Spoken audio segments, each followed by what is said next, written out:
Hello, what is happening? Here we are back with the 350Z. So I've been quite sick lately the last week, and then I got over it. My whole family got sick, and that's why there hasn't been a video in the past couple days. But we're getting to it, and the Z's almost done now, honestly. So here's some progress update. So I put this beautiful little catch can on here, and then routed the vacuum side to the in between the brake booster vacuum, and then ran the other one split between both of the front valve cover. That way it pulls evenly from both of them. It's just a little more efficient that way. The only thing I have left to do is on the back side, you probably can't see it down there on that side valve cover, there's a open hole that's stock. It usually goes back to the intake manifold right there, and so I just got to block it off. That way it'll pull suction from the two front ones. I also redid the power steering cooler. There's the lines right there, and I tucked it up away. I don't know if you can see, but up in there. And then the oil coolers, I'm pretty sure I had that on video, but all hidden back in there. I did all of the charge piping.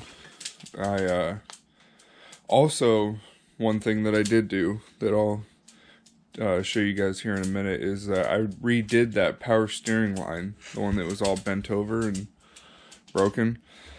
Unfortunately, the customer bought a new power steering rack, but for some reason on this rack, it the ports go in the front instead of in the side, like how his rack is. I'm guessing it's just a little bit of a year difference or something.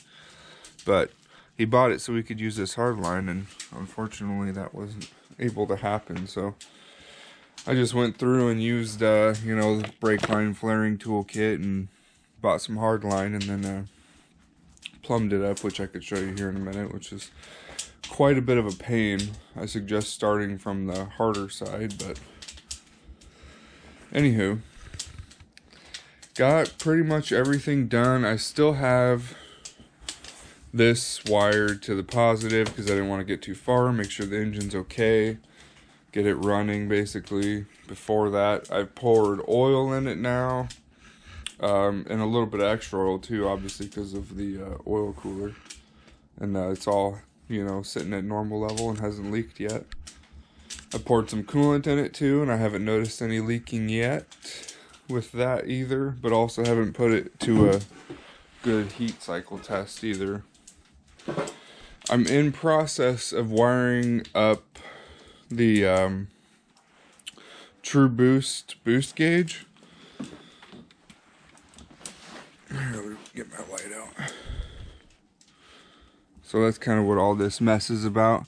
I gotta re-tap it into, because down here it looked like before someone had ran a power for the ignition, and then right next to that's off the ground. So just have to tap this newer gauge I'm using into that, and then run the other one to the boost controller itself, so that we will actually have control, and then just run the vacuum lines to it, and we should be doing pretty good. But on an extremely positive note, it runs. Make sure it's in neutral. Got a little belt squeak, but it runs. Super exciting. Super exciting. Now we don't have a tune or anything of that nature, so I'm not gonna let it run for very long, but it sounds awesome. Just need to get that belt tightened up, but absolutely fabulous. Couldn't be any happier for that. So now we know it runs. Basically, just go through and tidy everything back up. Figure out a different wire to run this to. I'm kind of thinking almost that same positive wire under the dash that only comes on when ignition's on. just for simplicity purposes. That way all of your basically accessory wires are all running to the same place. And then just, make sure we don't have wires hanging too close to, the exhaust manifolds and things like that. I do need to still, basically what I'm going to do is use a piece of, I don't know, vacuum tube or whatever you call it, but I'm going to split it down the center like that.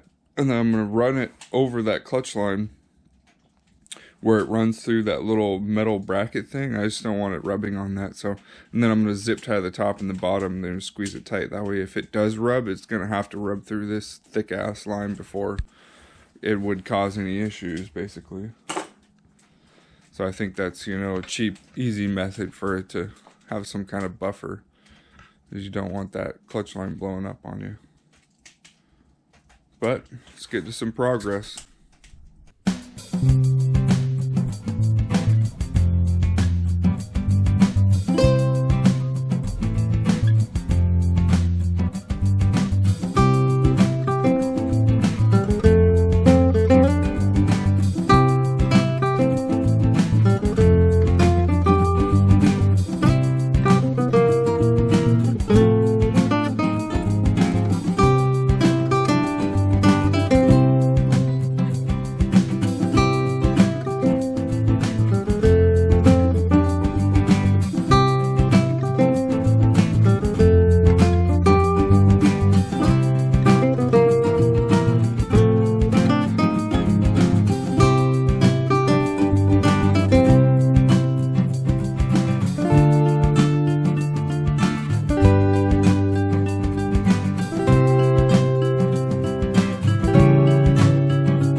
Alright, so you got the EBC electronic boost controller mounted up right here.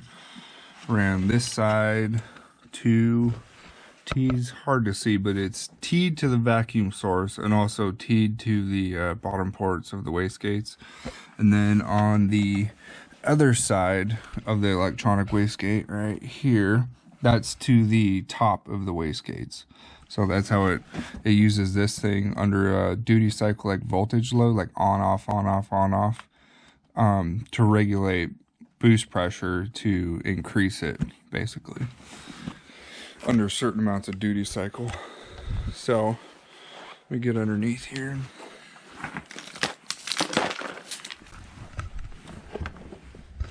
Show you guys. Oh goodness gracious. So here we got the top of the wastegate, and then the well, try not to get in my shadow here, then the bottom of the wastegate on one side, then the top there, then the bottom right there. So that's all plumbed up. I'll try and show you that power steering line I was fighting. Kind of not really laying in the right position, but you can kind of see it right there. So this side like loops up and curves in right on like that little dent or groove of the oil pan, I guess. So that was what's giving me such a hard time. And then you can kind of see it, but it goes, yeah, right here along this and then into the steering rack. And it actually goes into the side on this steering rack for some reason instead of in the front, but I guess it's just a little bit different. But got that done. Then we got the charge piping in there too. And that's, same old jungle gym comes out here and, mazes through there. But looking good, for sure, looking good.